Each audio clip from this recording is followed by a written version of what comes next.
Yeah. Before I continue to discuss about how is the role of government in terms of the Islamic economics and Islamic finance, uh, I want to discuss first about the digitalizations that because I was in Qatar in March and presenting one of the paper which I think in the context of maybe Indonesia is still not yet very much discussed, which is the topic of metaverse. So how do you see the role, the commitment of the government in terms of the digitalizations, metaverse, and things like that?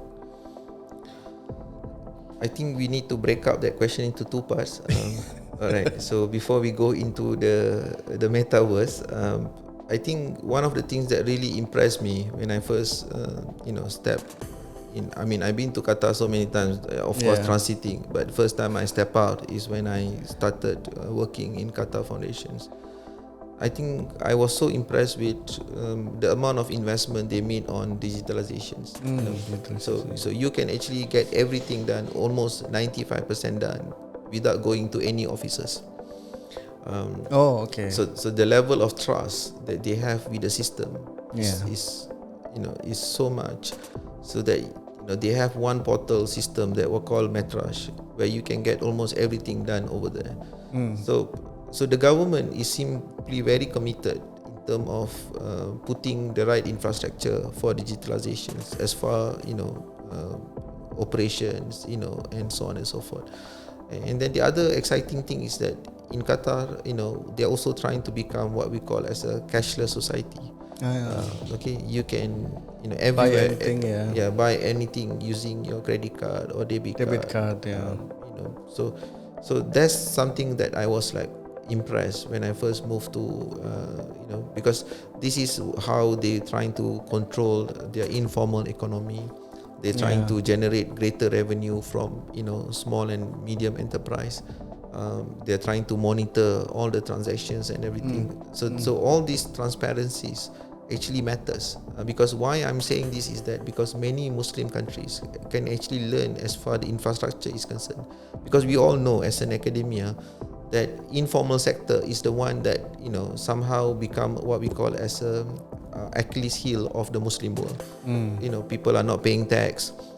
People are lying in terms of their true revenue, and because of this, what's happening? Because of this, government doesn't have enough funding in terms of creating infrastructure to develop the countries, and they always run in terms of budget deficits. And also this budget deficit is supported by is make it worse by you have a current account deficit. So what happened to most Muslim countries? They have to borrow from IMF and so on and so forth. So for many people who are listening to this, they may say, oh, digitalization is just a small thing, making life easier. but actually the implication is great. So what we can learn is that if a small country like Qatar with the infrastructure, they can do it, and other countries can follow. So it's become like a leading indicators about how we should do things for other countries as well. So the question right now is that how we can actually scale it up. That's all. But you know that when we come towards the digitalization, then many of the jobs will disappear. How do you see the quantity in terms of the quantity? The unskilled people will vanish. Then how do you see that? Is that happening in the Qatar? But in Qatar, the idea is to reduce foreign workers, right? Because their population is small. So I wouldn't say for them it's a problem, but for other countries, I think this is the argument that people always use. Digitalization, reduce workforce and everything. But one I notice is that when you are efficient in one area, it creates space for you to develop other areas. Right. And you look at, for example, Qatar, they were able to develop, for example, food security. Can you imagine a country like Qatar able to develop food security? It's unthinkable. But because they're able to create efficiency in one area, so any saving in that area can be used to be invested in other areas.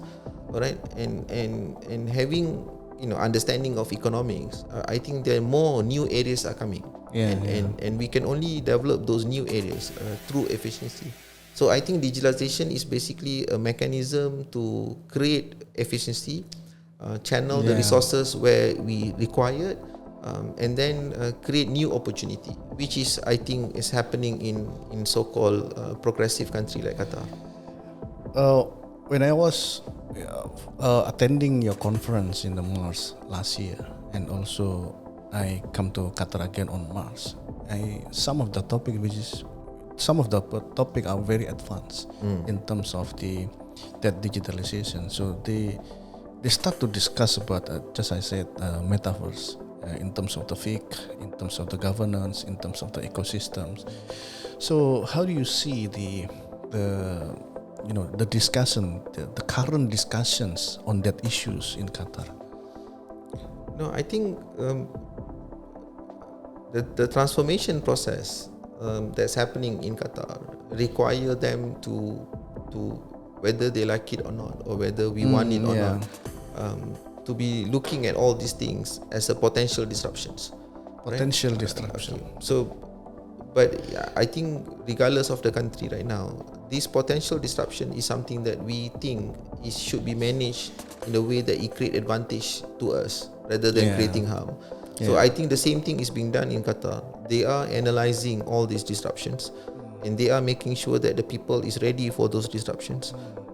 They're putting the infrastructure for the disruptions, the sandbox, the regulation, and they are proactive. Although that's why I started the podcast and saying that they are a young nation. Yeah, they started everything late. Putting capital market infrastructure and all those things delayed as compared to other countries. But because of the resources they have and the universities and the talent they were able to bring into the country, they were able to now keep track. I can just give you an example that in my university, Hamad bin Khalifa University, recently we launched a new institute called Global Institute of Strategic Research, if I'm not mistaken, GISR, with a strong funding not only from Qatar but also from outside Qatar.